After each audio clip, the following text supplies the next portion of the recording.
The Georgia Aerotropolis corridor, the role that this property will actually play, I think, in the Georgia Aerotropolis corridor on here to Foxhall. And I'll talk briefly about that, and then what I thought I would do is focus really on this 525 acres that is in the city of Chattanooga Hills, and then I'll focus on the plan itself. And I'll be happy to answer any questions as I'm going through it, or we can wait till the end, and I'm happy to answer any questions there. The one thing you will find is the Merrill Trust, all of us are very transparent. We're developers, we have a lot of experience. Give you an idea, we were the largest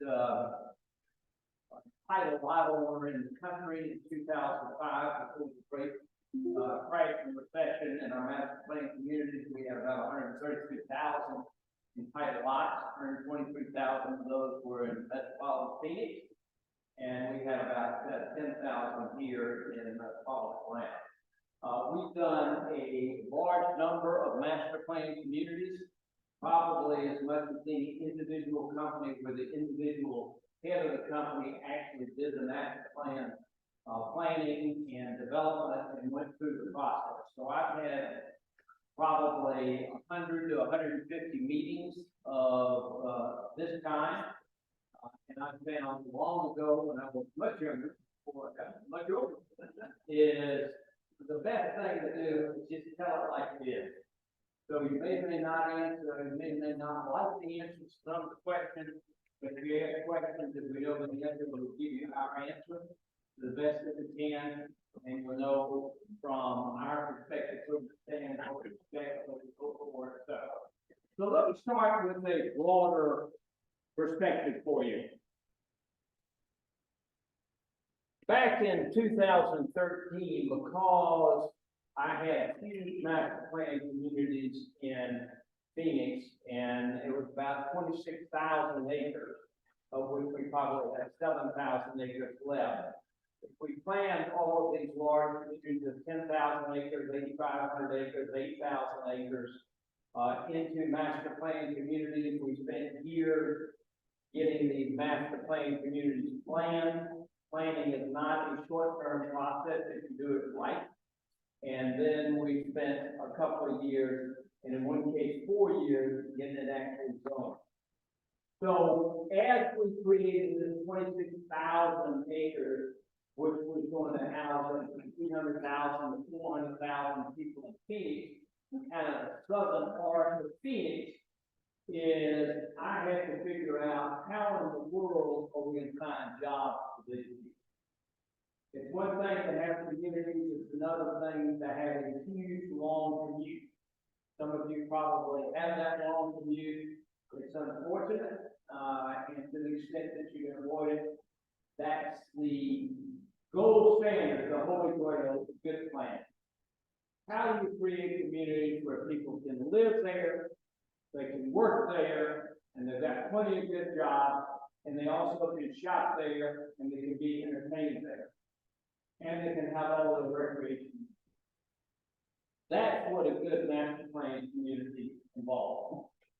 So, as I was thinking through this issue in 2013, I came up with the name the Georgia Aerotropolis Corridor, and I created this corridor, putting it 2 miles on each side of South Fulton Parkway, because it was an opportunity that didn't otherwise exist in the country. It was an opportunity where you had 62,000 acres in that 25 miles from the airport, busiest airport in the world, to Foxhall, where you are right now. And of those 62,500 acres, approximately 40,000 acres were undeveloped. So there's no opportunity like that that existed in the world at that time. And there's still a lot of opportunity for that kind of development that we foresaw 10 years ago. Some of that opportunity has been taken away by the warehouses that y'all are aware that have come in for the last 10 years. We had hoped that there wouldn't be any warehouses on this corridor. There would be a minimum of truck traffic, and of course, as we all know, unfortunately, that didn't happen. So there's been a lot of warehouses that we have to deal with, so what would we like to see with the rest of that property? And one thing that all of you have to realize, and I can tell you, being an old guy, who's seen a lot, done involved with a lot, is you're going to have development. If there is private land, you are going to have to develop it, and there's no way to shut it out, there's no way to regulate it other than what's being done, for example, in the city of Chattahoochee Hills. So the question becomes, is do you regulate it to be good development, or do you not regulate it or get involved in it at all, in which case you're going to have, I promise you, bad development. My great-great-great-grandfather, and excuse me, this is my son, Harrison Jr., over here. He's my boss, made him the boss 12 years ago. Had a lot of fun with that. Be careful about making your son your boss. I used to win, I'm a lawyer, and I used to win all the arguments the first 3 years. I beat him with every legal argument in the world. Why would I do this? Why would I do this? Why would I do that? I was back at about 80%. I'm very proud of him now. I'm under 20%. So I hit him 6 different ways. It just doesn't work anymore. But Harrison is the one that will ultimately develop all of this property. We share a vision for what the property can be and should be. And he is the one that will carry it out. So the old guy, as I'm glad to say, I'm in overtime, and I'm mighty proud every morning I wake up. So, what is the Georgia Aerotropolis card, and why should you care in this room? Do all of you, by the way, live in Chattahoochee Hills? Okay, Union City, anybody? Fairburn? Comment.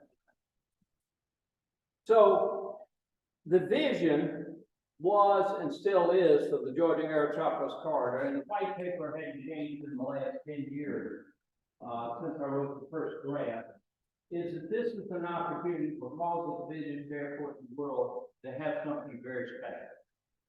To have something that can be an economic juggernaut, a great place to live, a quality of life, and it can compete with places like Las Colinas in Dallas, the Woodlands, if you've ever heard of that, in Houston, the Boston Technology Corridor, but probably the one in Silicon Valley. I can name a bunch more, but probably the one you've heard of most is the Research Triangle. Have all of you heard of the Research Triangle? If not, let me tell you what it is. And it started when I was in school at North Carolina, so it's really old. It's in its second, getting ready to flip to its third generation. It's been around 60 years. A lot of people think it's been around 10 to 20 years, 60 years. And what it is it's a development where the government got together, the state government, the local landowners that own the land, bankers, and interested development. And they said, we're going to create, because of the University of North Carolina in one part of the triangle, North Carolina State in another one, and Duke in another one, is we're going to create a place where companies want to come from all over the world. And as they come, they're going to bring horrific jobs, high income jobs. They're also going to bring with them families that want to be families and they want to be around this economic development. I'll tell you, it changed North Carolina. When I was at the University of North Carolina, it was great. Not quite so much. And then North Carolina State. They were all three great universities, but the rest of North Carolina lagged behind the rest of the country. And it was the research triangle and this idea of these few people who had a passion about it and bringing economic development that changed North Carolina and transformed it into what is now an economic juggernaut. It didn't take 5 years, it didn't take 10 years, it didn't take 15 years, it took a generation. But during that generation, North Carolina began to catch up with the vision of the research triangle. So the vision here, which the mayors and the economic development teams embraced finally in 2000, I think it was 16 or 17, is that because of the busiest airport in the world and because of the availability of land, is this was a place to have economic development, quality of life, recreation, places to live, go and shop. You didn't need to go anyplace else. So it fit very well with the concept of a master plan community where you live, work, play, recreate, entertain, all in the same place. Part of that, as I say, is gone to the way of the warehouses, but there's still plenty of that left. So if you look here at this red spot, that is Merrill Park. And the 525 acres that we're here to talk about now are the 4 interchange corners between South Fulton Parkway and Copper Mill Road. And if you look up here, here's where the 800-acre Copper Mill Park is. Copper Mill Park, as some of you may or may not know, is as big as Central Park. Central Park, which is a huge part of New York, is only 850 acres. So the opportunity for what can happen over the years, not only in Copper Mill Park, but also with the conservation, that honestly is the basis of the being of the city of Chattanooga Hill. It's something that has the opportunity to be totally unique. A lot of people have asked me is why in the world would we be down here with 1,100 acres here at Foxhall Resort, another 2,000 acres here, we got another 300 acres in here. Why would you concentrate your development and all of the work in this area? And I've just explained it to you. It's the opportunity for you. There's no other place in the city of Chattanooga Hills for a developer is very, very tough. The developers don't like regulations a lot. We like to be able to have our property planted, and we think we do a good job, and then it'll be developed hopefully according to those plans. The city of Chattanooga Hills is different. It requires that you do these things. It requires that you have PDRs if you're going to be a village, or if you're going to be a hamlet that wants to put in more residents than would otherwise be allowed by the neighborhood.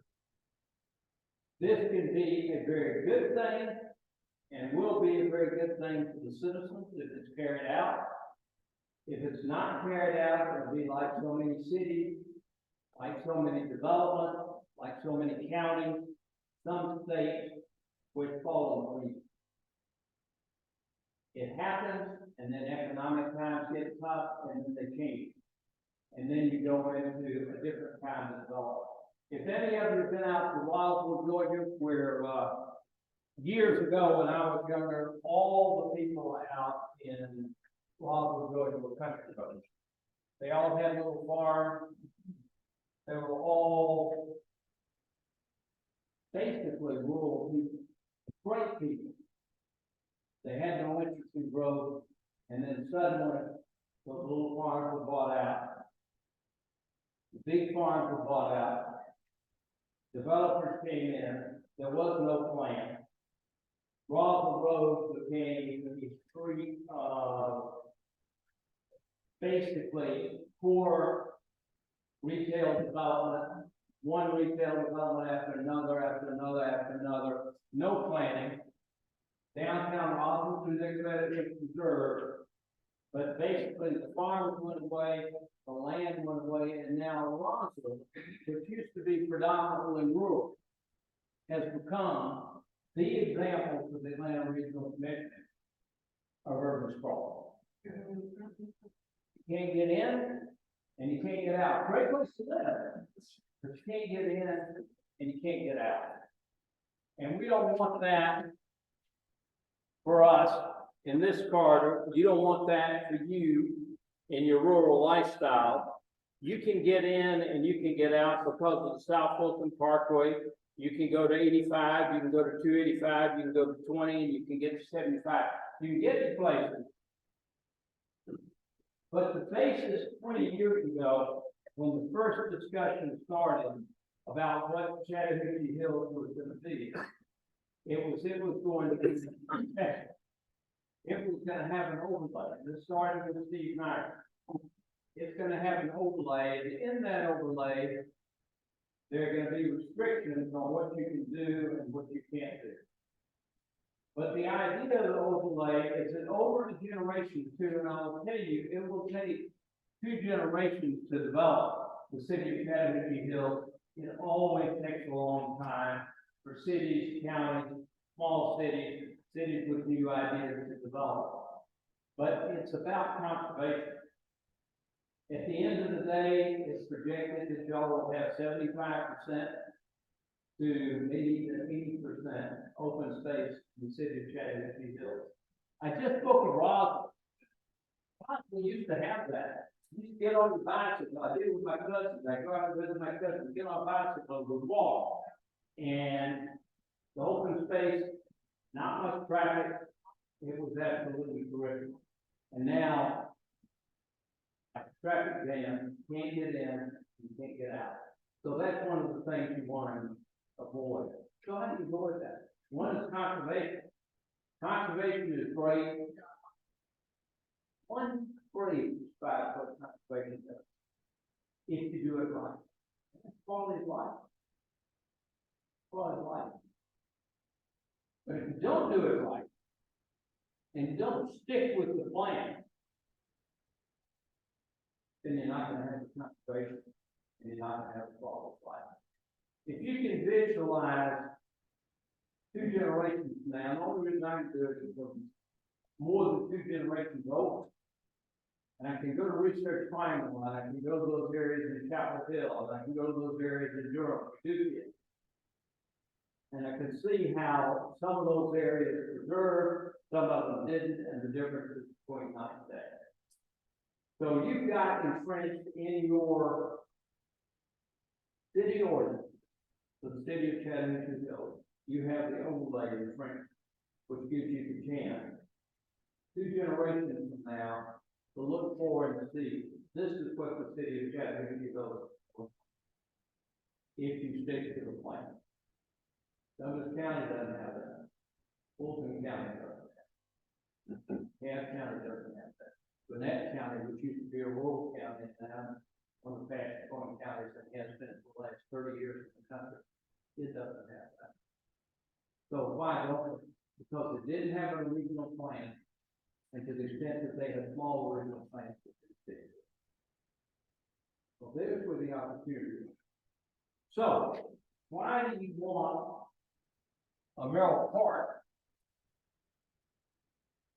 in the city of Chattahoochee Hills? Yeah.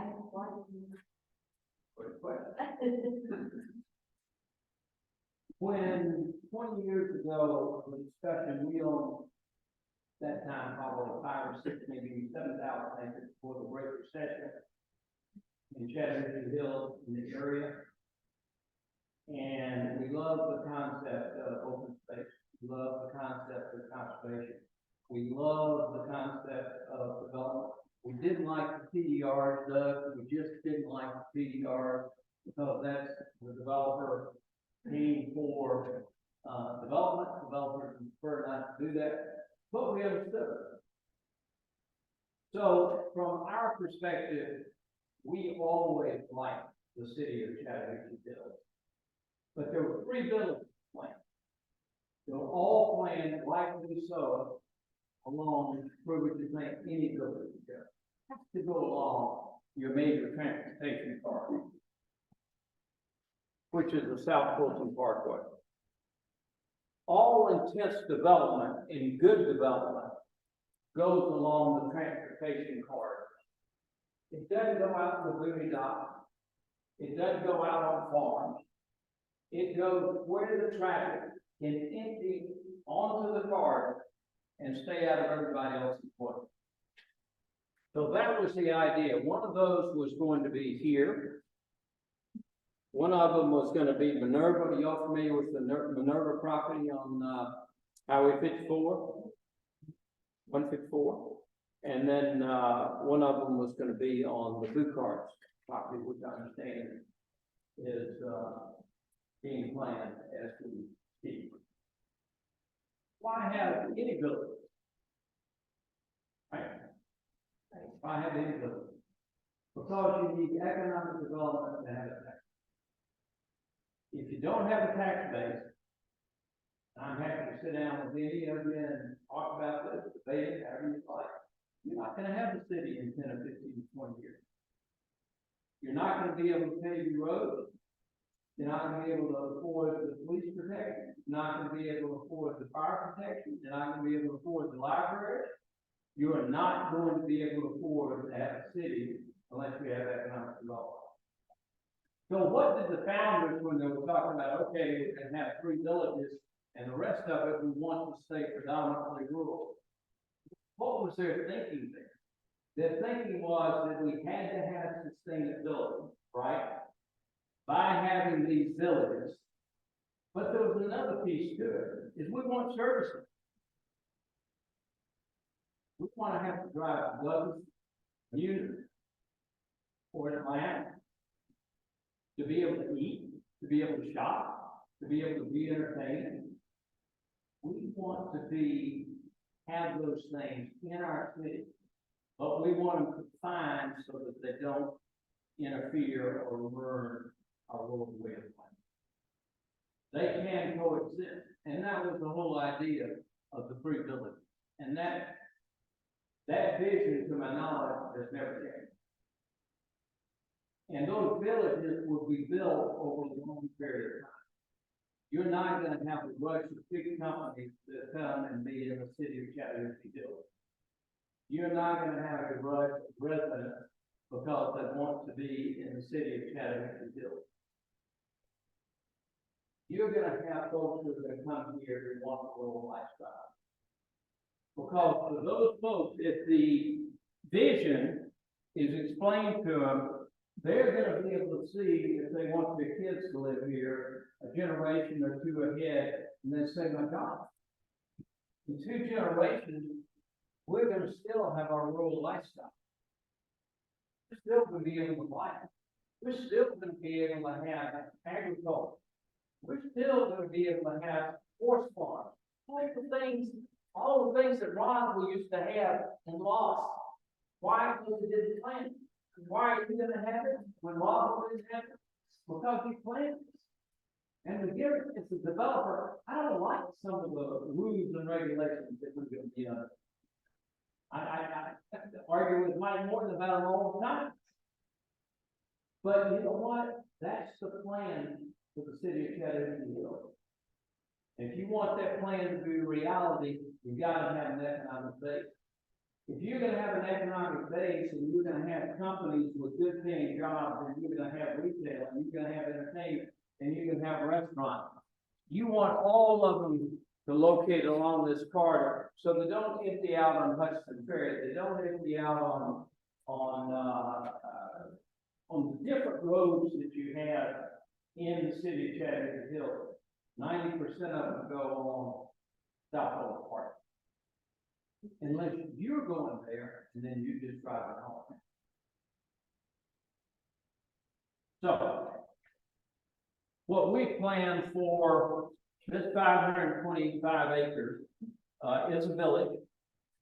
One of the 3 spots that were located 20 years ago. One of the spots that is if you looked at the city of Chattahoochee Hills general plan, is this area long, and rightfully so. South Wilson Parkway is the only place that the villages can go. It's in your zoning right now. It's embedded in your zoning. And that's the right way to do it. And we're one of those. And so what we're planning, and people who ask, what is all of this?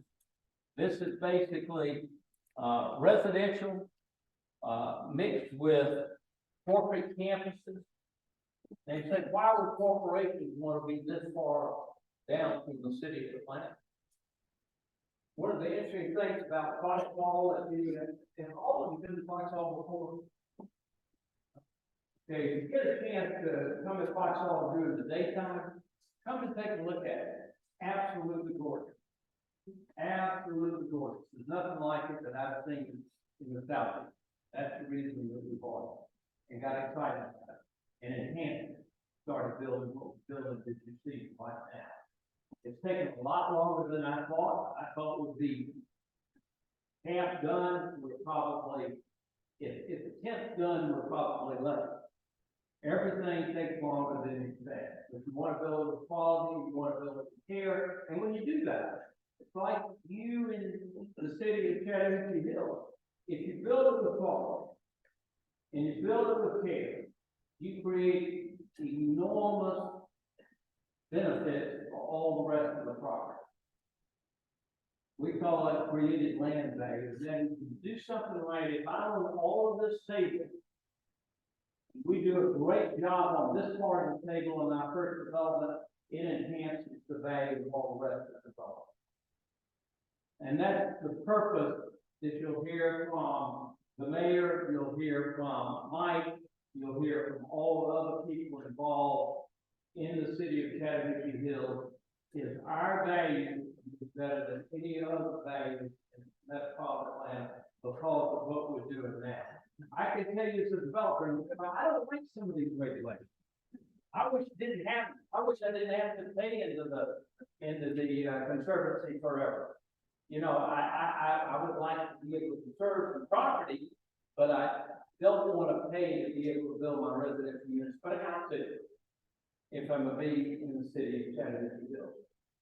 So if you can envision something, and I do, that's my God. If you can look at generations from now, even 15 years from now, 10 years from now, 30 years from now, 60 years from now, there's going to be nothing remotely close in metropolitan Atlanta to the city of Chattanooga Hills. Nothing. And why is that?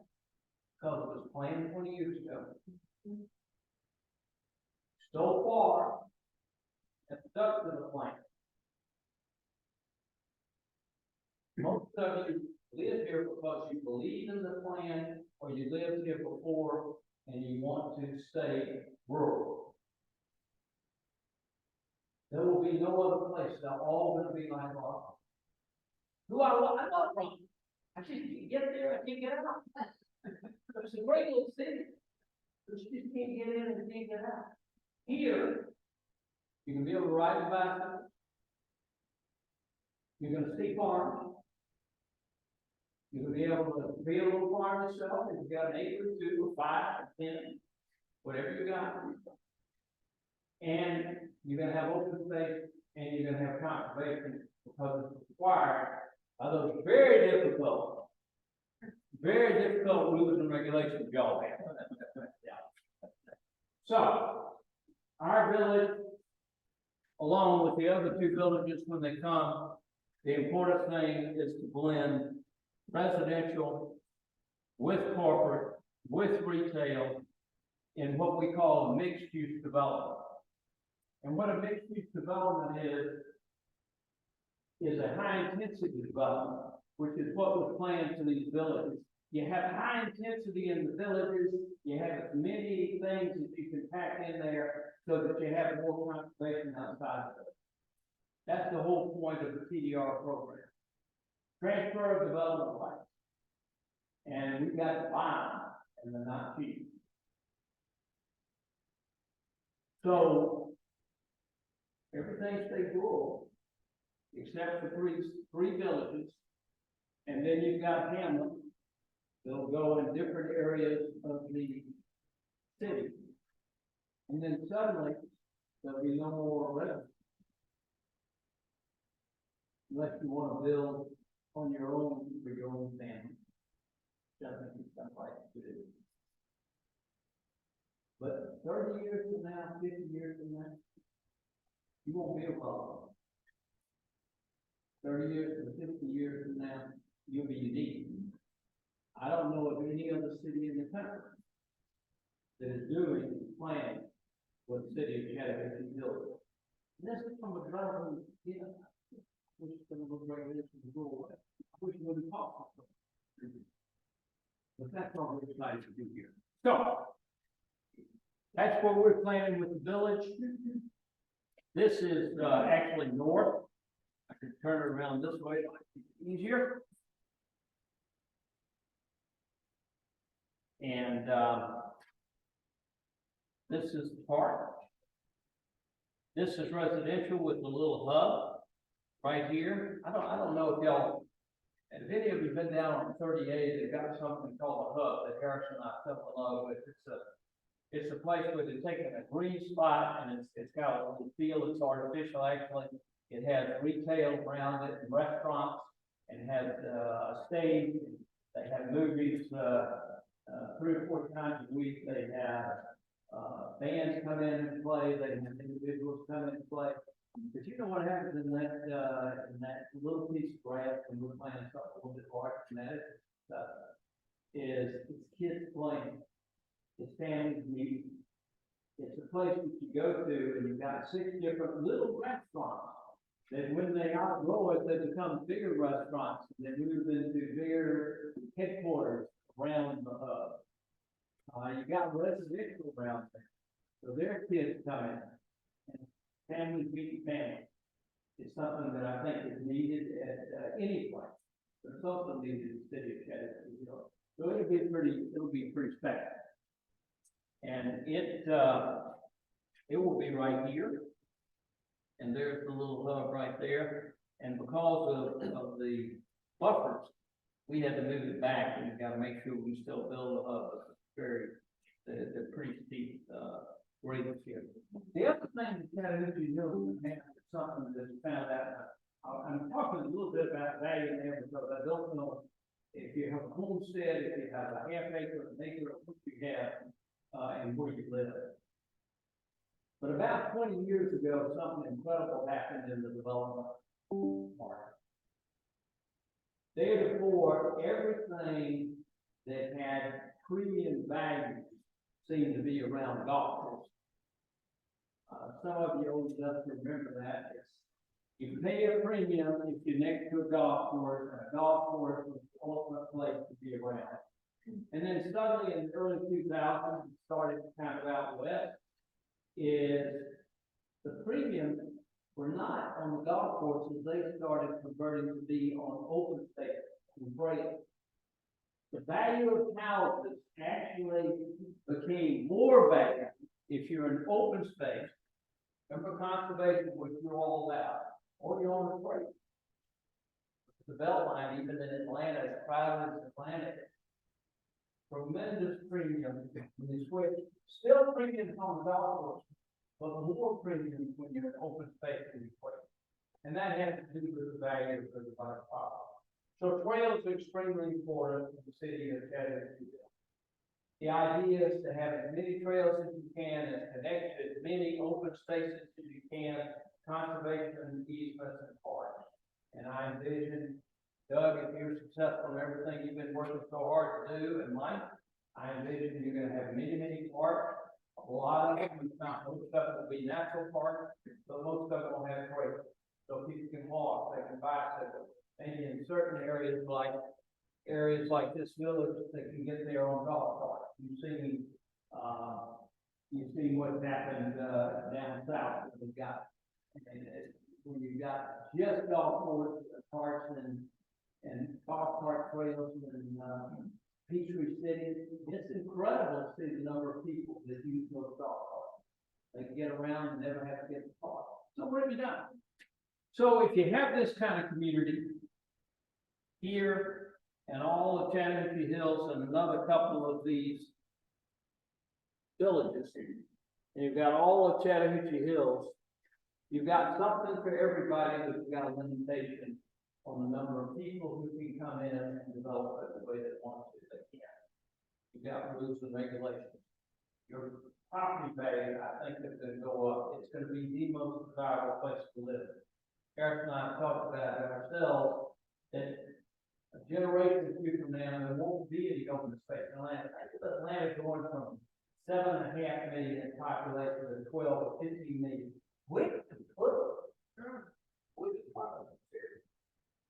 They go further out. You drive to the problem. That's what's happened in Phoenix. And it's not a pretty sight. They've done a good job of maintaining the Phoenix Mountains, but that's kind of a stake in the city thing. There aren't any small cities who've done what y'all are talking about. So, enough talk from me. Let me answer any questions that you might have. Please ask any questions you like. Yes. From your perspective, how is it similar, how is it different in Sarah your development? What are the similarities, what are the differences from your perspective? It's a good question. First of all, as a developer, I will tell you, Sarah never should have happened. It doesn't make any sense. It's so far from, it's in the middle of nowhere, and it worked.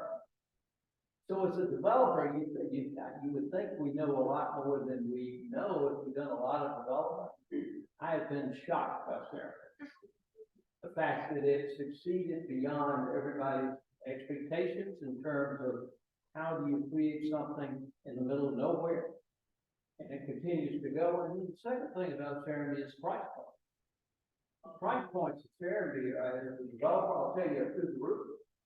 They are 3 times. Some cases 4 times what you would pay outside of Sarah. So how are we going to look like Sarah? We will be a lot more intensely developed mixed use. And by mixed use, we're talking about ground level retail with condos, apartments, and residences above that. So that they will populate those restaurants along with the rest of you live in the city of Chattahoochee Hills, and they'll stay busy. The companies will also keep it busy. We're going to try to have enough residential units between 500 acres of the 1,300 acres we live in, so you'll have all kinds of stratification of folks who can work for those companies. You'll have first move up houses, second move up houses, third move up houses, executive houses, and junior executive houses. If you look at Ceremony and you look at what we'll end up building here at Foxhall on the residential part, those are executive and junior executive houses that you'll have there, because those are the folks who'll be able to afford it. But you also got to have the people who are going to work in the restaurants. You got to have the people who will work in companies that don't make, that are not executives and junior executives. And we will also have room for them, but not in 500 acres that we're talking about here. This will be very expensive housing. It'll be mixed with the corporate. We expect to have corporate campuses here, but we also expect, because work has been turned upside down, that work from home is not something, it's an event I never expected to see, where the workers would be fighting with the employers would be fighting to be able to work from home. But it's also something I think will never go back to the way that it was. So from our perspective, and this could change, so one of the things you need is flexibility.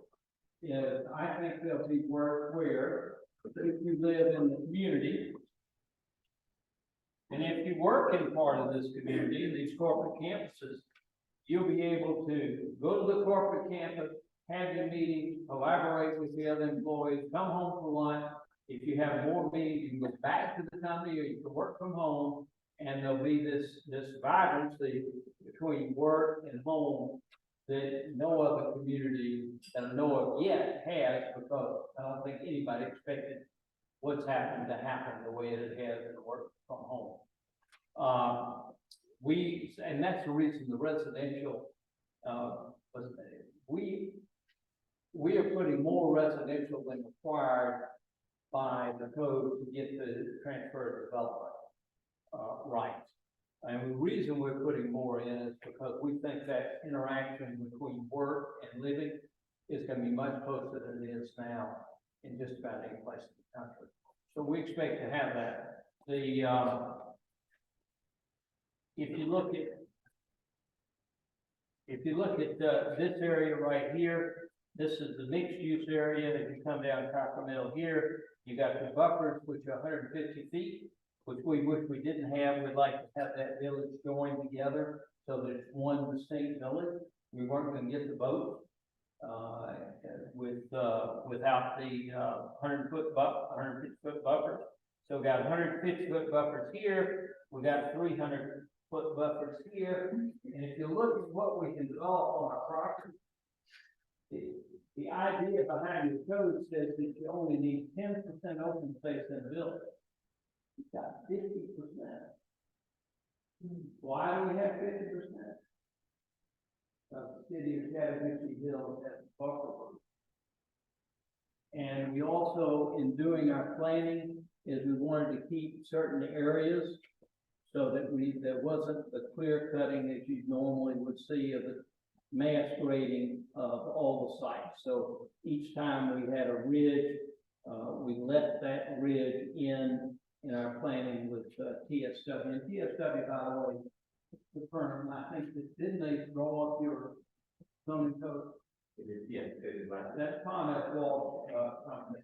And Tom and his associate, who all of you probably heard from, Ryan Snodgrass, worked with us on this plan 2 years before we presented it to, Mike initially, 8 months, 10 months ago. So, that's the planning part. That part's very, very important.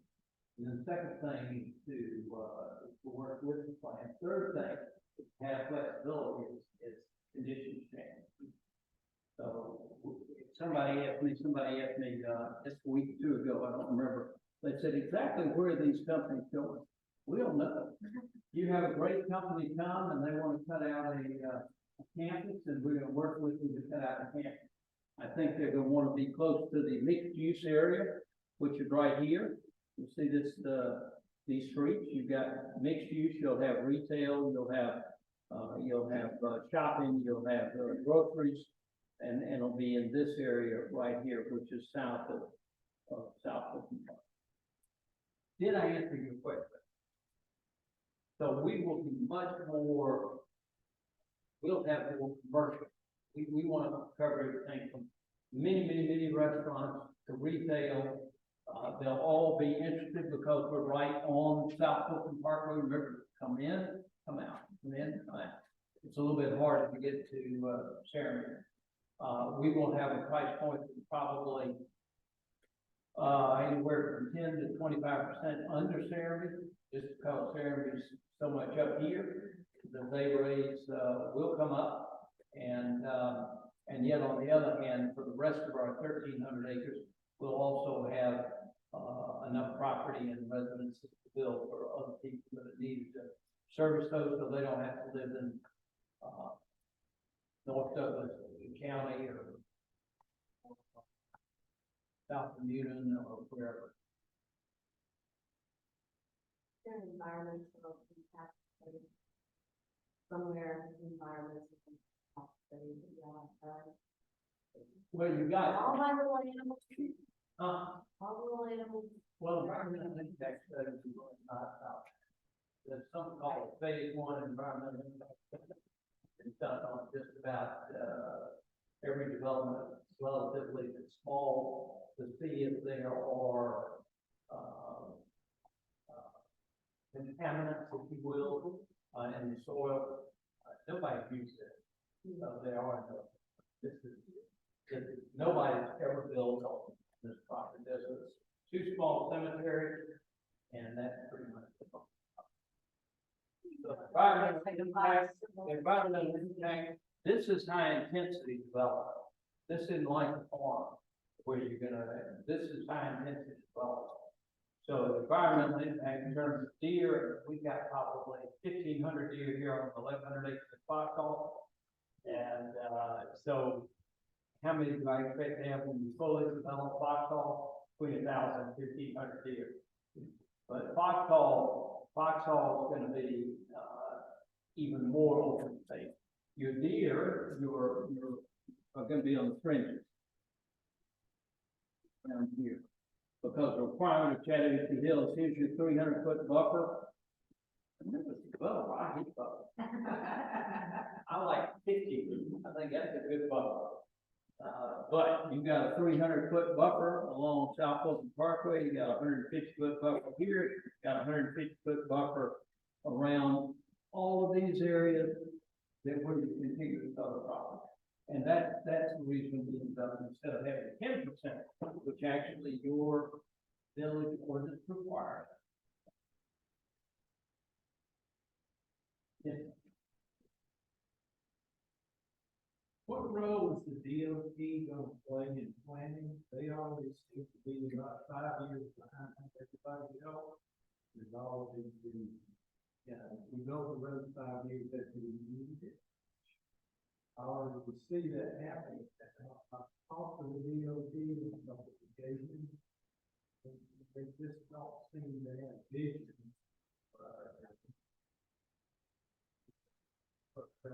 Warehouse. So were they in tune with a developer, or did they just flow along? Wonderful question. So you have something when you have a large development, you have something Required, which is called a DRI. What it means is Development of Regional Impact. And it is undertaken by the Atlanta Regional Commission, which by the state was appointed to coordinate all the development in metropolitan. As part of that DRI, you have the Georgia Department of Transportation, DDOT, they sign off on that. You also have the RETA, which is the Georgia Regional Transportation Authority, they sign off on that. So they're very much, why are they not also, why are they not involved in this area? Because if you go outside of this area, you understand better at all. What they want to do is they want to see long term that you're not going to have that block in this area. And long term development for here, you may never have a 4-lane road in the city of Chattanooga. People have is this going to be a 4-lane road, or you can need a 4-lane road here? We don't know. You may not. I heard that 2.5 weeks ago. I don't know, Mike, if you heard that or not, but you may not have a 4-lane road here. Because it's how quick do you enter the car. Everything having to do with transportation usually is what is the queue or the line, if you will, for a car being able to turn and go right through. So if you have turn lanes here, and I believe this will be 4 lanes, it's already 4 lanes in Riverton. I think most of them will be 4 lanes, don't know when that'll come. But they have done studies in the Atlanta Regional Commission. When they do those studies, they get GDOT involved. So GDOT is very aware of what's going on down here, but they're not concerned about it because of years and years off, other than planning what happens when this gets this amount of traffic. And they're very tuned. I give them a lot of credit. Some of the other transportation authorities for both states are not nearly as focused as GDOT.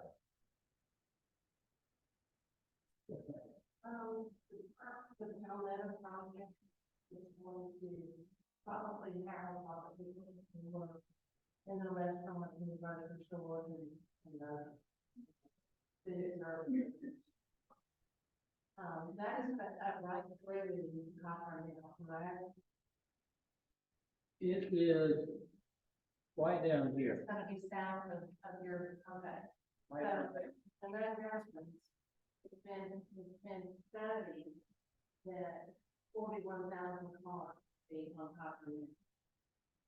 I think that's right. Okay, so where are you gonna put all those people between those box spots? Your 4 quadrants on Copper Mill. First of all, I don't think it'll be 41,000. The whole idea of the holy grail of development is to have people live and they work. The workforce lives around where they work. They shop there, eat there. and recreate there, do all the things. I don't know how many people. One of the things when we did the traffic study, for this 500 acres is, and Mike, you can address this, they reduced that 10 trips. They assume in those numbers, because I had to study, just out of curiosity, I want to see how these traffic studies went. They assume 10 trips a day for each resident. One trip every 2 days. What do you? No, they studied 2 trips, 21,000. They do 10 trips. Okay. You have to go over a study with, I've probably done 40 of them. So, Mike, you can speak to that, you're here.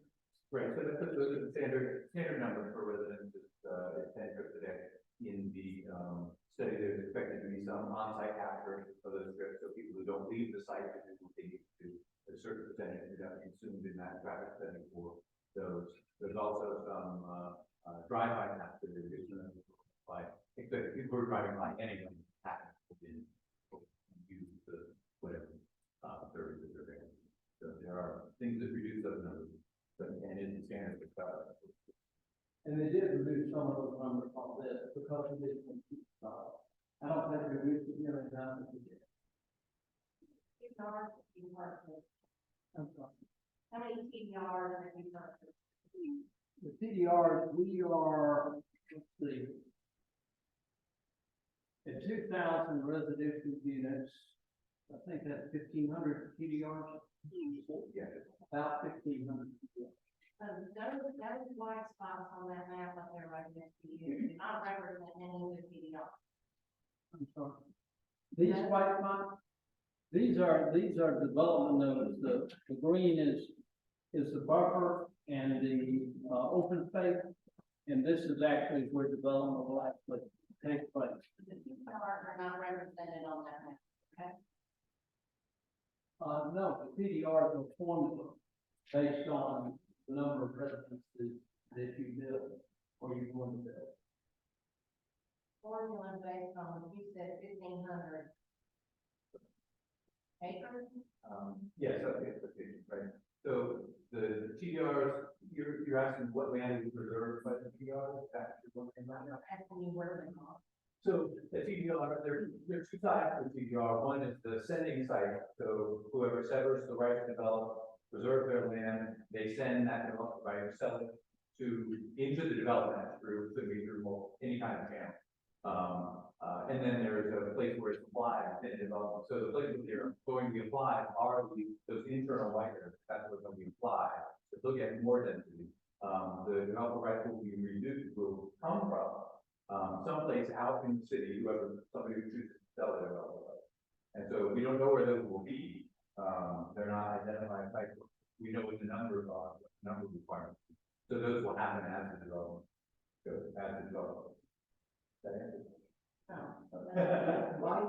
Mike, make it clear, 1,500 TDRs is the equivalent of protecting 1,500 acres. That's right. That's right. That's right. But how many homes do you? Just one normal size unit. We actually have a scale of smaller units, but typically one. Well, for example, you can either pay a charge, or you can pay a charge each time a house sells, so you get money for that at 20% forever. So that goes into the conservation fund. You can pay an amount, I think it's 20,000.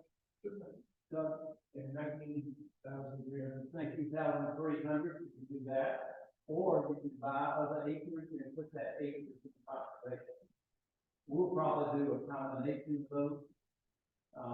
We'll weigh the economic benefits of, right now, property purchased in Chattanooga Hill is actually cheaper than their property is cheaper than $19,500. So in that case, if we're doing that, we're buying that property. So that's the whole idea of the TDRs. I think the formula is ultimately, if you're at 40,000 4,000 acres here, you'll have 10,000 acres to develop. You'll have 10,000 acres in park, like you finish the rest. Right, 10,000 development, 10,000 parks, 10,000 in farms, and 10,000 in forests. So basically, you'll have 10,000 and you'll have 30,000 that will be basically undeveloped. And that gives rise to that vision we're talking about, if you look, generation of people. And did that help answer your PR question? I don't know, Okay. you know, I mean, I think that's kind of, I'm gonna go out from there, on that board. And traffic in the morning is already back. So what are you gonna do with respect to the people that live in the activity? Town Street is there, you got 4 roundabouts on Copper Mill Board. How is that traffic going to come all the way down? I'm not planning. Plan that was given to us. For I don't know if it's good to you, but I think. The reason why I'm talking about, trying to do the final something, you got to have it. But roundabout, it means, what I talked about earlier, when I talked about queues for traffic, is how long do you have to wait before you can make that turn, or you can go through that intersection. Roundabout keeps you going. And in Europe, particularly, it's been proven to be extremely effective. Here in the state, where I think. But we're planning on, Harrison Wood is planning there's 2 on the south. 2 on the south side, and then. I know there's a plan for one on South Fulton eventually. You mean the south Fulton roundabout here? Correct. Yeah, we don't know about that. That is a really big expensive roundabout. We don't know. Going back to the question about VDOT, you know, anyone like that is that's it. That was slow traffic. Look, for a roundabout, that's big. Well, I think one of the things they want to do, and we also do for a truck traffic roundabout, really bothers truck. I don't know if you know, the truck jacks just keep going, and they keep going very, very fast, and honestly, I know some people who have gone through trucking, they almost, Right now, the truck traffic is uncontrolled. They go down any road they want to, there's a sign on every road that says no truck. You make one line and you get it, and whether it's Fortune, it's open hand, round and yeah, they do. Traffic's going. our question is actually, and I don't know what the city's ability to regulate trucks, but I think it's on city roads. Does it have the ability to regulate trucks? Yes. Then I can assure you one, that deal. Y'all will. Y'all will. I mean, yeah, but the sign will not stop. The sign doesn't, but our $1,000 fine has. Our $1,000 sign, fine has been stopping trucks. We fine them $1,000 a pop. We, yeah, we did, yeah. Wilkerson Mill is a real bad one too, so. Yes. Yeah. But anyway, yeah. You mean, what, this car mill, or everything like this? They cut bridges, they cut one to the floor, Mhm. the car, and then they get on, which cat, they come down Wilson Mill, they on Stockton Mill, and they on Park Road. That's right. They all get it. Yeah, on the Wilson Mill part, it's on the other side, On the other side. yeah, the other side. Does it remember to our side, they come from? Yeah, they got it 25. But, you know, that didn't count. The thing that I'm there today is we counted the truck. And reported that, it was bad enough, I mean, the truck went through that section. In a day.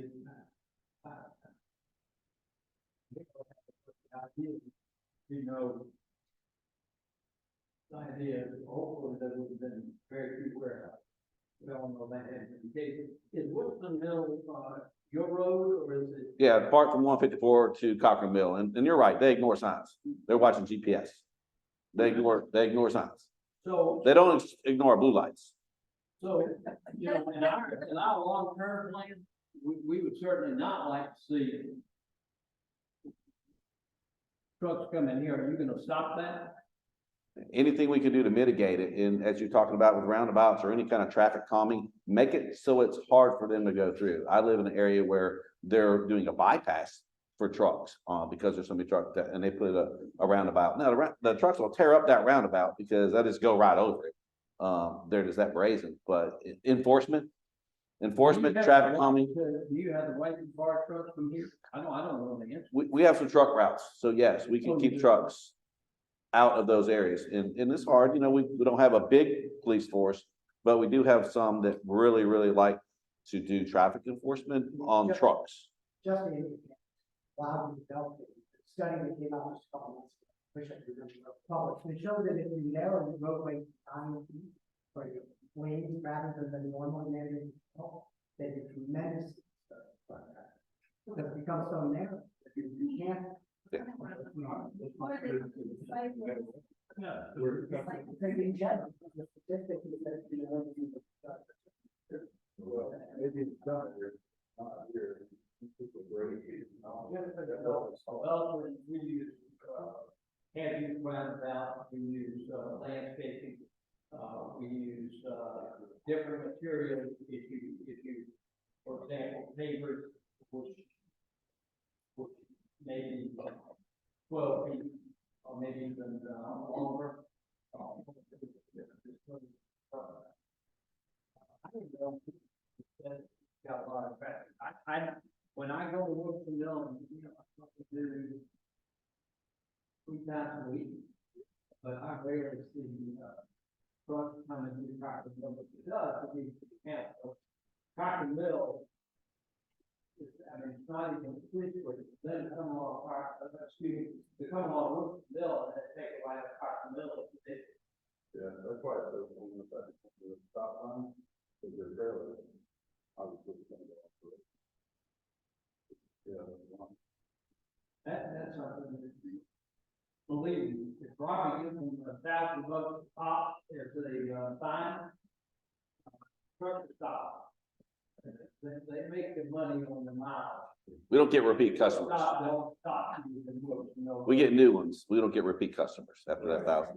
Are they, and you do South from Parkway, yeah, I've seen them increase more and more and more. I mean, I used to, when I first bought this property, I would never see a truck, and I'd see at most 5 or 6 cars, and that's been 20 years ago, all that changed. But I moved to Buckhead, and it's like Roswell, that's worse at times.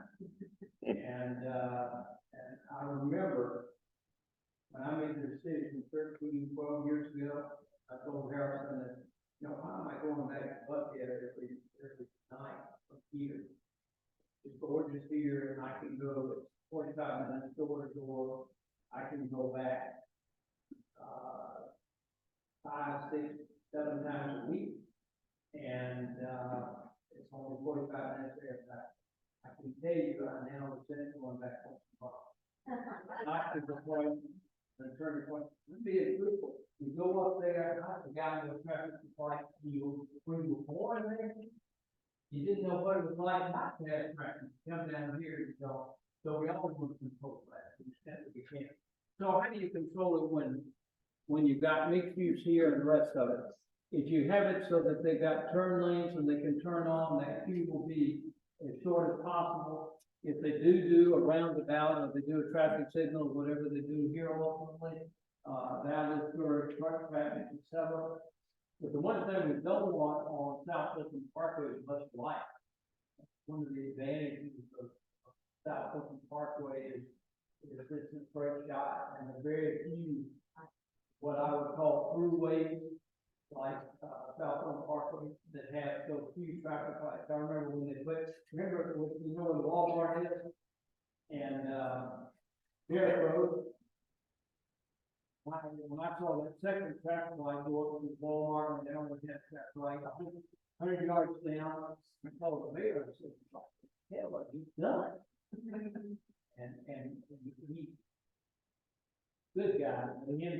lot. He didn't have any answers. I know what happened. Walmart told him he didn't want to locate there. See, that's the difference, I think, between the city of Chattanooga Hill, and Union City, and the other cities along South Oakland Parkway. Is if you stick to your guns, you're gonna have something very, very special. Is it gonna be rural the way you have it now? But is it going to be planned to be 75% to 80% rural? Absolutely. That's what we've been talking about all tonight. That's what we've been saying. And you know what? It's not done, it's Bobby's fault. When do you expect to start? Great question. I would have said, we're gonna start with this property with the great brochure, the digital brochure and the real brochure. And we're gonna go out and with the Department of Economic Development and with the Department of Community Affairs and with the National Chamber of Commerce, find good corporate potential campuses for this property. I will tell you with the implosion, literally, of the office market, because of work from home, is, I think those things have all been pushed back. So we will come out with our brochure, we'll work with them, we want to get the right kind of company here. I'll give you an example. Being south of Atlanta for my whole life, and I think forever, for race reasons, poverty reasons, but more than anything, the perception of race and poverty is the South Side has been left alone. The South Side has not grown. The South Side has not had economic development. All the companies are located to the north side. And they did that because that's where they put the golf course, the master plan communities. And the road 400, which is just a traffic jam there. If you've been on 400, it's like a parking lot.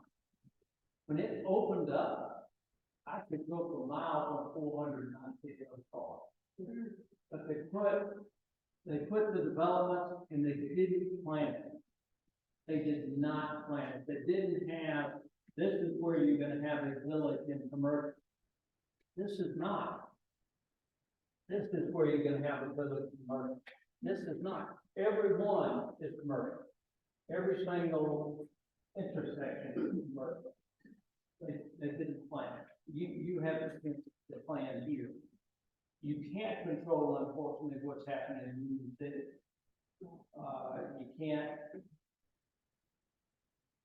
You can't decide what's going to happen in around the airport. But right now, South Oakland Parkway is terrific. As much as you might see traffic back up 20, 30, 40 cars, for a guy from Buckhead in Atlanta, 30, 40 cars is a dream. I used to like it better when it was 7, but it's never going to be 7. So you're looking at a year? No, I would say our first development here is probably between 2 and 4 years old. I would say the property that's south of here in the 1,300 acres is, we've done the master planning, we've done all the master engineering. That would start in a couple of years. Basically, we thought it would start last year. So remember what I said about Foxhall? I thought it would be 4 times more developed than it is now, but they're much further along. Things take time. And when you have disruptions, the way we've had with the pandemic, the way we've had with the work from home, what's happening right now in the office, I don't know when the company is going to be ready to come to the campus. Yeah. But there's several things that you ought to be ready for. None of the companies would come down to the south side except around the airport. That changed when we bought Foxhall. What you probably don't know is that we had a look here at one of the places chosen in Georgia to compete for the PGA headquarters. Foxhall was in that competition. But LPGA, International Headquarters, Foxhall was in that competition. for the KPMG $400 million training center, which ended up being in Lake Nona, next to Orlando's airport. Foxhall was in that competition. So we've gotten to see 5 or 6 or 7 different international companies.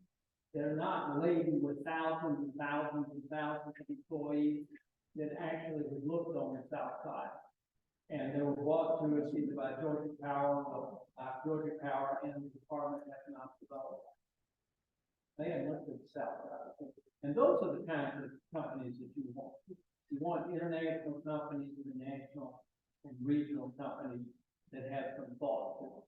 They just all are located here towards the north. We'll get some at Foxhall. This will get some of those because we got more property there. Yes, sir. A couple of questions. Looking at the map, the road going down Cockerville, are those gonna be stop signs on where the roads cross? No, but what we will have is we'll probably have pavers and some kind of traffic, calming. Because again, I don't. Sometimes Cockerville roads just have speeding bars, just like South Old Parkway. As we have a little more traffic now, Fairway, you see a little bit less of it. But we don't want to stop traffic, we just want to slow it. So, you might have, when it's fully built out, again, you're talking about probably 30 to 50 years, is you're gonna have to either have roundabout, stop signs, or stop lights at certain of those intersections. But the main one is right here, which is where your mixed use is, right here. And those will be the people who, hopefully they'll come to the restaurant that they can shop. So your development to the south, the 1,500 acres, basically that's ahead of this schedule, probably, would you say? Yes, the max engineering has been completed on that, 2 years. That was done 15, 16 years ago. Okay.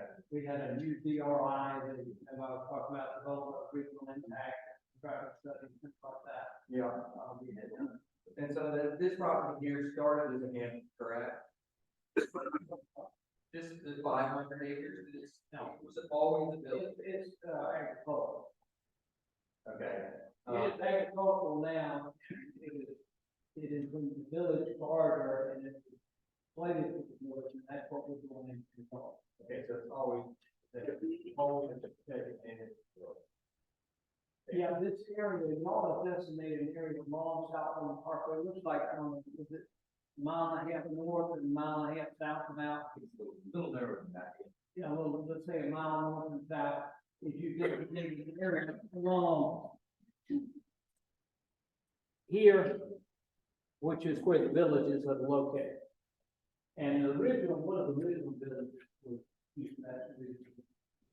It took us 16 years to buy this property. I've been trying to get this property 16 years since that's all I'm getting. And, okay, and so this property, what, in your mind, would you consider the crown jewel of Chat Hills?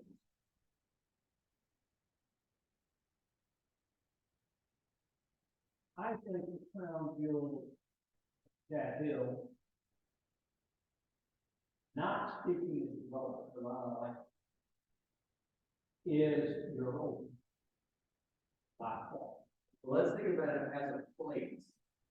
In Chat Hill, what is the crown jewel of Chat Hill? You've got two. I think you've got the park. Yeah. And then you've got all of the open space that you have.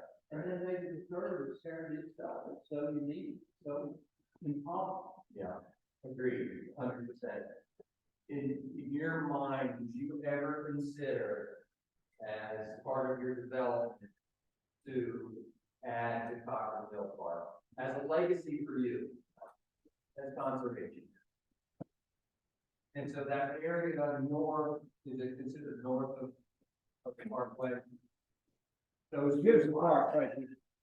yeah, so and then your two pieces of above the parkway, or closest to the park, right? A lot of impacted park potentially. Is that area your ground jewel of your kind of 1,500, 2,000 acres probably? No, I'd say the crown jewel is mixed use development right here. And of course, the corporate campuses, depending on which corporate, if we were to get if we were able to get a technology campus, I would consider that good along with mixed use, but the mixed use is, The Copper Mill Park, for me as a, semi-new resident, 3 years, it seems like such an incredible piece of property. And then you're just, and budding up close to there, hopefully. you've got something budding out mostly all the way around. Yeah. Look, you've got 800 acres here, you got 150-foot strip here, you got 150-foot strip here, and then you got another on the private property all around. You got 150-foot strip. Yeah, I'm just saying that you never thought about conserving that, like that area. Conserving the. Remember what we are at the end of the day. We're property owners and developers.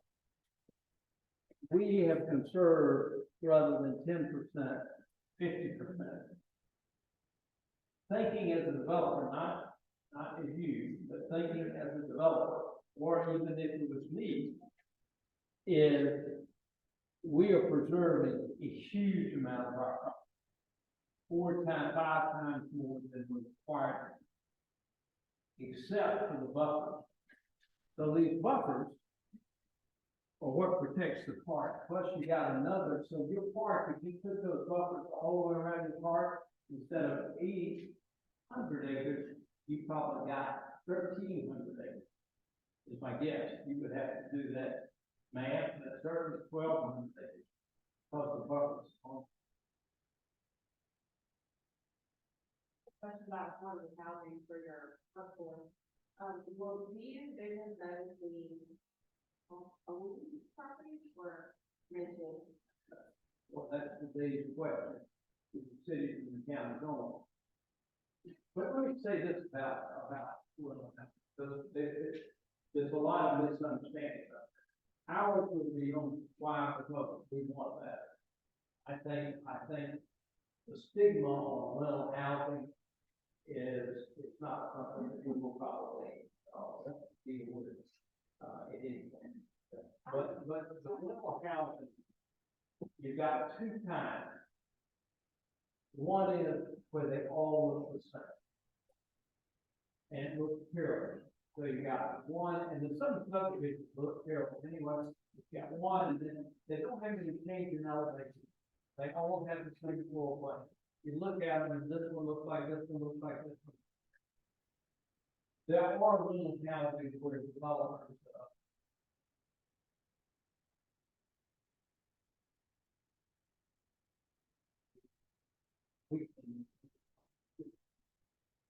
where they actually build different elements. I can go through them, and I can tell. The other thing you need to do about rental housing, not like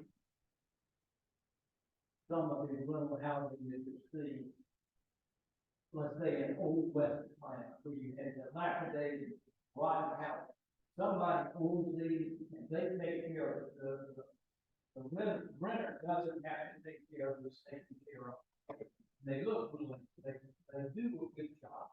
Why? Because they don't want the value to deteriorate. Where the rental housing has a problem, when you got a rental house, you got an owned house that's not good for the owner, and rental house, owned rental, et cetera, and then you got some of these little folks who don't take care of that. One thing about a homeowners association, you don't take care of your house if the lien put on your house. They'll take care of it for you. Homeowners association is a political thing. We don't have homeowners associations or master homeowners association for everything to do, but you got to do a master plan. Otherwise, you know. I'm just thinking about, let's say you have school who are, I read something about it, let's say you have two educators in the household. Will they be able to afford to own a home in one of these projected spaces? Whether it's that, will there be a $200,000 price?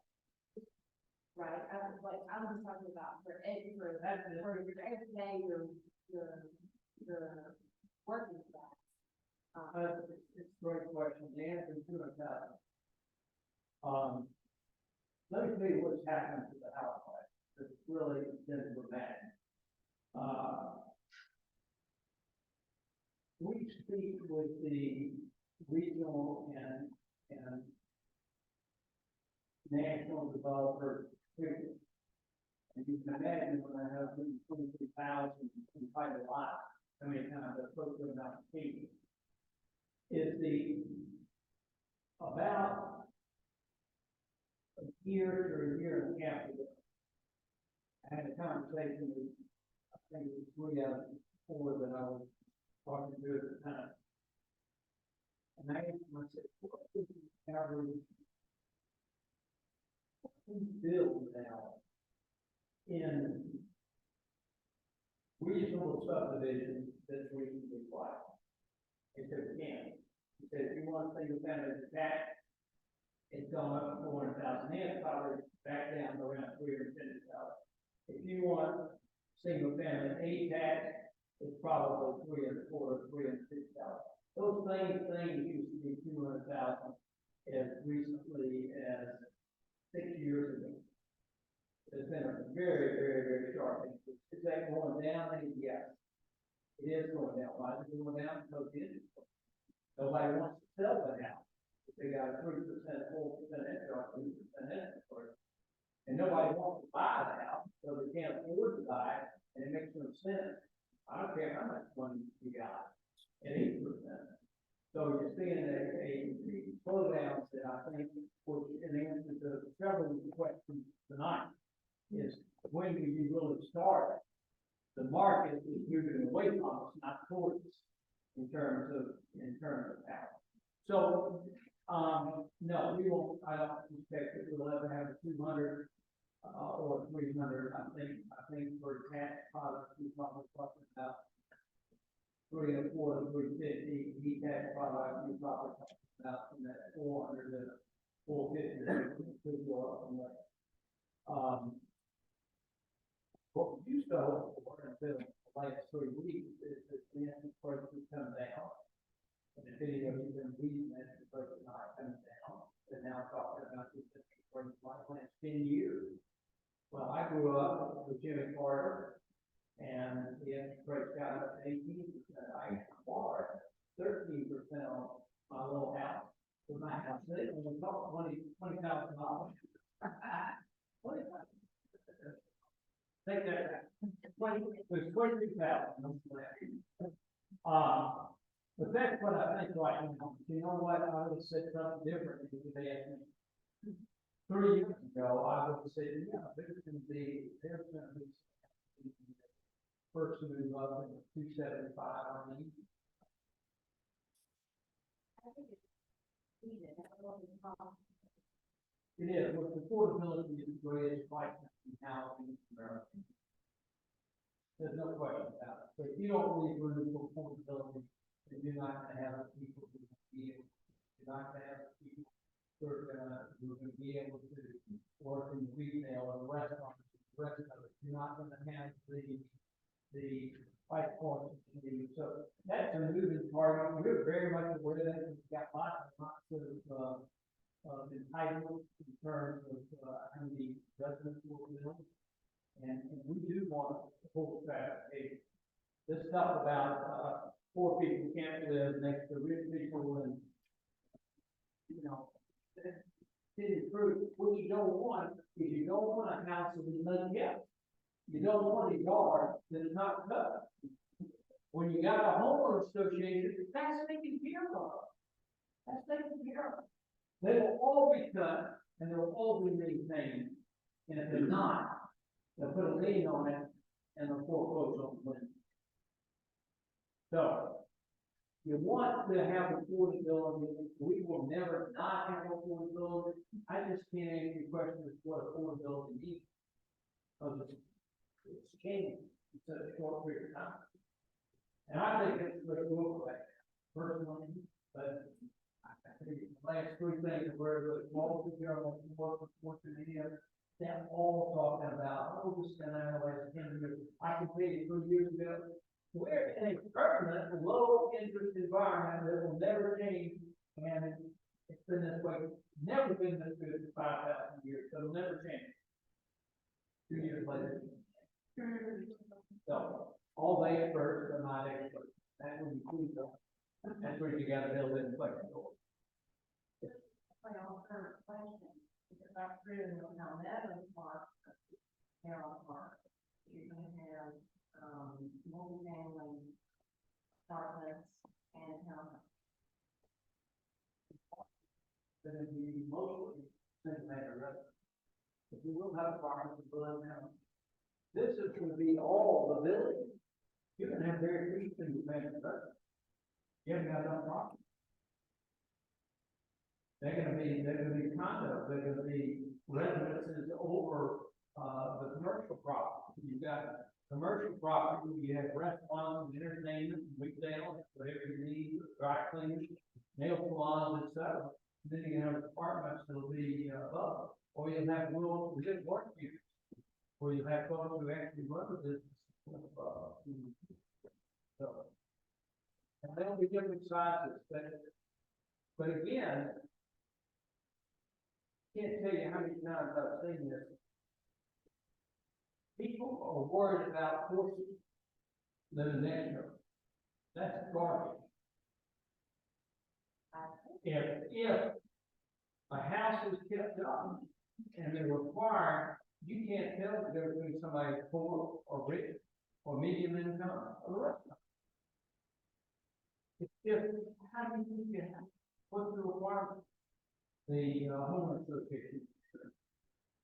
There will be no problem with that. It then becomes how small is the house? Thanks, good example, 800 to 1,000 square feet. Who would have believed that would be $400,000 to $600,000? I wouldn't have. I can't understand it. I'm a developer, I've been all my life. I don't understand how fair it is work.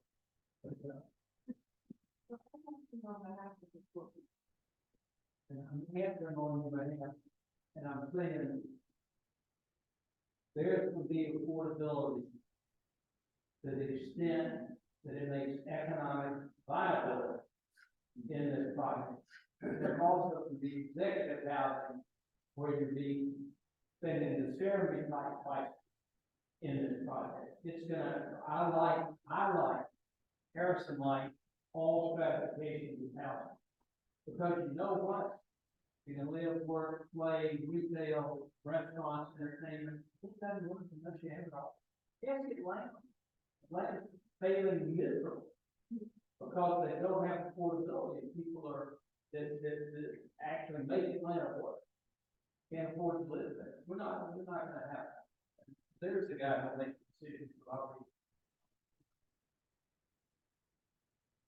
Yes, ma'am. HOA.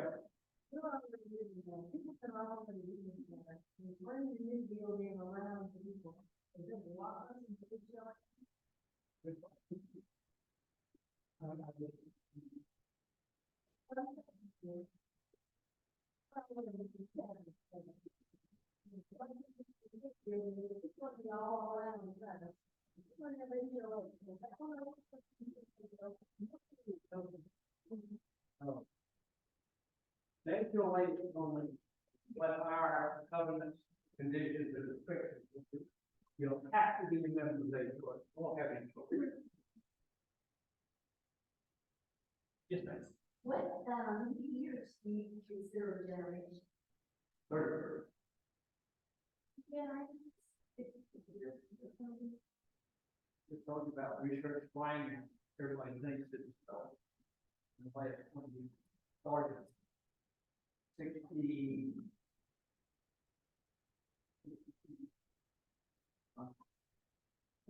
Silicon Valley grew like Viva, not planned, but it started 60+ years ago. Boston Technology Park started probably 70+ years ago. Oskalina started 60+ years ago. When you've got a great master plan community and it involves residential and office and mixed use, it's not a short period of time. And it shouldn't. But again, as you do one thing, if you do it right, let's say the homeowner association or Merrill Park, if we didn't have it, then you could have some of those issues that we talked about earlier. Where people, some people mowed their lawn, some people took care of the house from a perfect here, some people did, some people had landscaping, some people did. And that's what we put in the covenant conditions. I know we've gone a long time, and I'm happy to answer any further questions. Please feel free, don't call me at all if you gotta go. But please have some quick questions. Quick question, do you have a model community that you're kind of anything or anything like that? Model community, you mean in Merrill Park? Yeah. Great question. At a new community called Tenton, at the end, TON. Look at parts on the outskirts of Research Triangle. Research Triangle made a terrible mistake. They didn't put residential in with their commercial, with their office and other things, and they are now having to deal with that.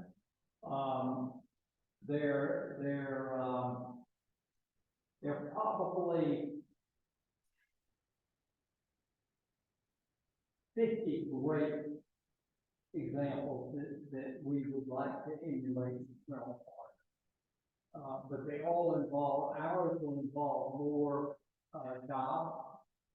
So because we're going to have that mixed use, but we're bringing in a lot of these. They brought in the residential lane, didn't plan it on the front end, they didn't have the requirement for the TDRs that you had. And again, I think we were required to do 1,500 residences. We're doing 2,000, so we're doing another 500 TDRs. So we think it's incredibly important for offices to work now to have residential next to it. Almost where, as I say, you can go there, back, one day you go twice. To collaborate. If I do think that, I'm an old guy, but I can tell you, I can't imagine great companies coming from not collaborating with their employees, all Zoom calls. But it may happen. Any other questions? Yes, ma'am. One question, and I was going so if you want to shorten it, that's fine. But talking about collaboration, with you as a developer, is it not in your interest to have other cities buy into the models that you have, such as, the DR program that we have, the smart roads and that kind of thing? Is it better if we could get cities that are already pretty developed and closer to the Atlanta model, such as Union City, City of South Bolton, cities like that? Isn't it better if we can all, as developers, if all you developers have a model that you can all relate to as far as the greater good? Or am I just too much of a dreamer to? I want to work. That's a wonderful question. We're all familiar with stock market. We're all familiar with the expectations of the people who invest your money, private equity. It's all about 3 years to 5 years, right? It's all about 5 years to 7 years. It's just recently gone out.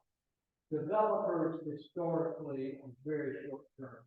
We're a family, we can think long term, we can think generationally. I know I'm not gonna be around, Harrison will be around, we've got 3 kids, my other 5 kids have a bunch of kids.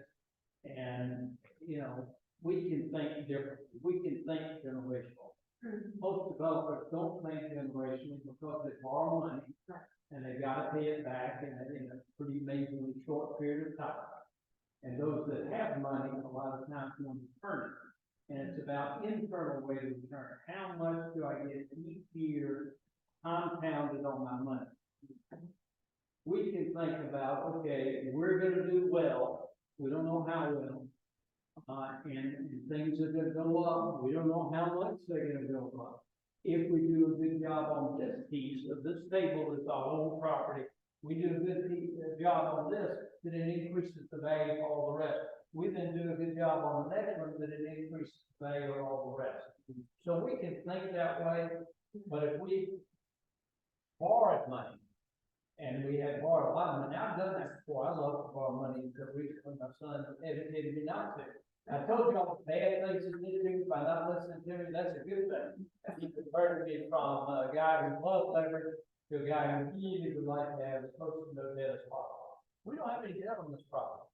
We bought this 500 something acres, we used some other property as, to get the financing. We have 0 debt, so we don't have to do, you know, we can think long term. And that's important. But would you ever get developers together in Union City, the city of Chattahoochee Hills, College Park, would you ever get them and all the developers to agree on something that's good enough? We're being forced to do this by Mike Gordon. But seriously, developers will normally go someplace else. And the only reason you're going in the city of Chattahoochee Hills, you're thinking, this is gonna increase in value. This is gonna be a good proposition. Everybody's property is gonna be substantially more valuable if you stick to the plan. So, you know what? Plus, I've covered this 500 acres for a long time. So let's buy it and buy into the plan. That's what we do. You already have the ground development, the dirt movers, I call it. The grading, the infrastructure and all that stuff. we have the construction plan for the southern property, the 1,300 acres. No, we have to start with. Yeah, but I mean, you have the company, or is that your company, or? Yeah, no, we basically, Bid that out, or? we developed, like you see here at Foxhall, we developed all this, Harrison did, Harrison actually built a clubhouse at the end, but builder. He had to learn the building trade, really well, really fast. We buy property, we plan property, we do it right, it's a long process, we're now in our end of our 3rd year. Quite long. Yeah, it's been a long time since we bought, I had maybe 4 years, I had this property in the contract. And then we looked at the master infrastructure, which means the engineer part of all of that. And then we bring in the building. And then we have to vet the building, because remember what I said, if you have this whole piece of property, you better get this one right to make the rest of the property move away. Because it's, whatever you do here, it's going to affect the value of the rest of the property. So we have to vet them well. We have property, we go through the city road. So we bought 66 acres on City Grove Road. Really terrible. And we spent 2.5 years planning and getting property developed for a mixed use development. And one of the things we're requiring is the builders to do things that the normal development require. Landscaping is required. It's much more intense development than this is. So it's only 56 acres. And we want to have commercial land. And they want commercial. 20 and 5.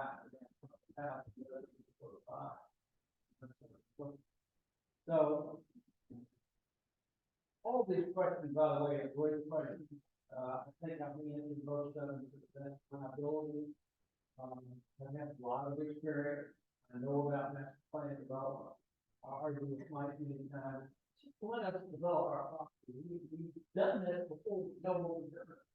Mike's point would be, it would, well, we can't be sure of that, so therefore we're gonna control this thing, this thing, this thing, this thing.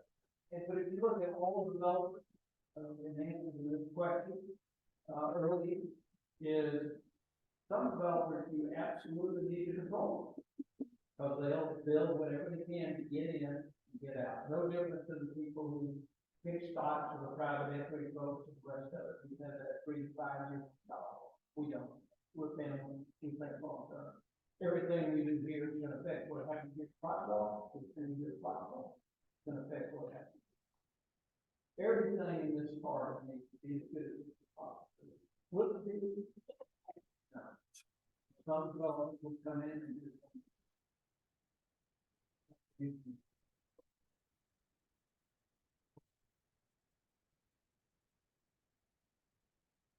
Thank you all very much. I'm happy to meet you in Washington, but the other thing, still giving the business before we get into that. All right, and thank you so much for coming. I think it's